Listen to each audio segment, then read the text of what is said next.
I'll play in an imaginary band, strumming my guitar with my imaginary hand.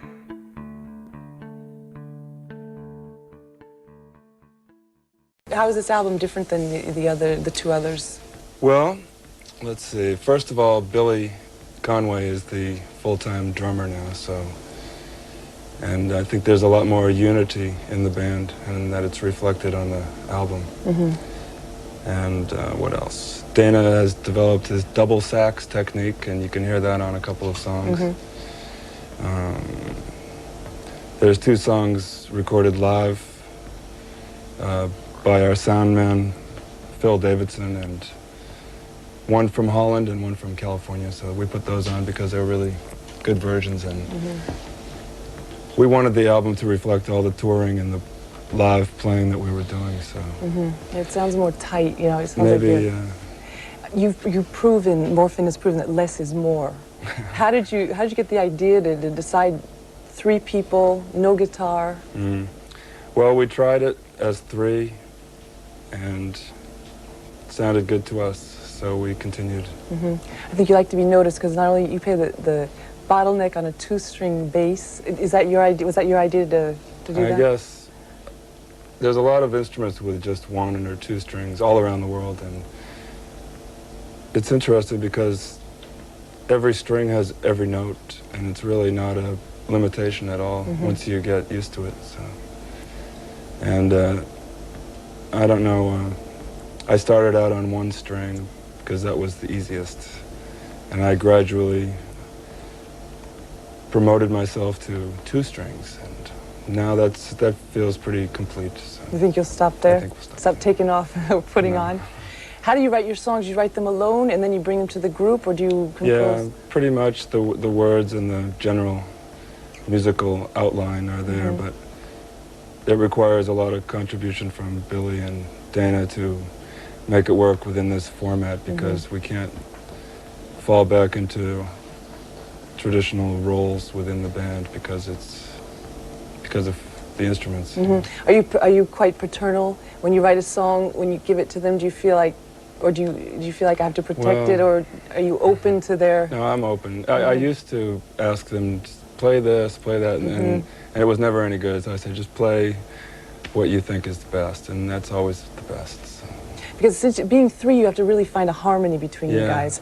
How did you meet? How did you decide to form this? Well, Billy and I were in another band for a long time before Morphine, called Treat Her Right, Traite la bien, as they say in some places. Good advice, men.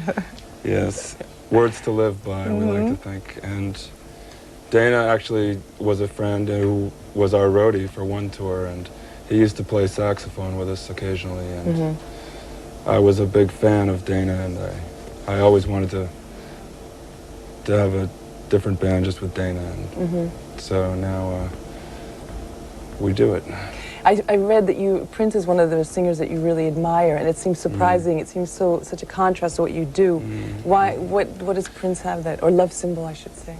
Well, Prince, I just admire his work, not just his singing, but his producing and his songwriting and his playing, and I just feel an affinity with his creative process. It's hard to explain, but when I hear his records, I feel an affinity. I can empathize with the choices that he made and the directions that he took, and I mention him a lot because I hope that someday he'll hear or read me talking about him, and he'll give me a phone call.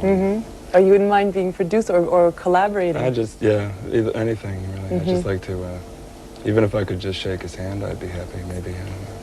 No, I'd like to work with him.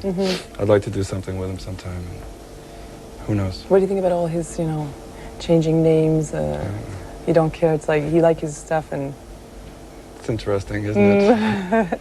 He has the whole world confused. So that's an accomplishment, I suppose. You're from Boston, or the group is from Boston. You've had Aerosmith from Boston, New Kids on the Block, Oh, can't Morphine, forget them. Pixies.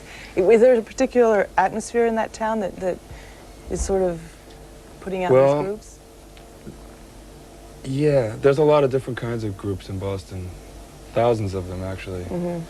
Much more than you would expect. It's not a big city, but there's a lot of small clubs where you can experiment without any pressure. You can just play in the corner, no stage, no lights, no expectations. You don't even have to be good. As long as you don't irritate the regulars, it's you can do whatever you want. So it was in that spirit that Morphine began. It's just one of many experiments and projects that everyone in the band was trying. It's also it's a college town. I mean, there It are is a about, I don't know college how town. many, 200. College city. College city, 200 It's true. colleges there, and I think a lot of these groups, alternative groups, are being born on college campuses. Maybe that's also a... Partly, yeah. There's a lot of bands that move to Boston from Hawaii and even from New York sometimes, because life in New York is hard for a band. Just the cost is really high just to live in New York. And if you could write the soundtrack to any movie, by who would you choose? What director would you choose? Or maybe two directors? Oh, I don't know. How about Robert Altman? Is he available? But I think so. He's open to a lot of ideas, I think. Bob, give me a call.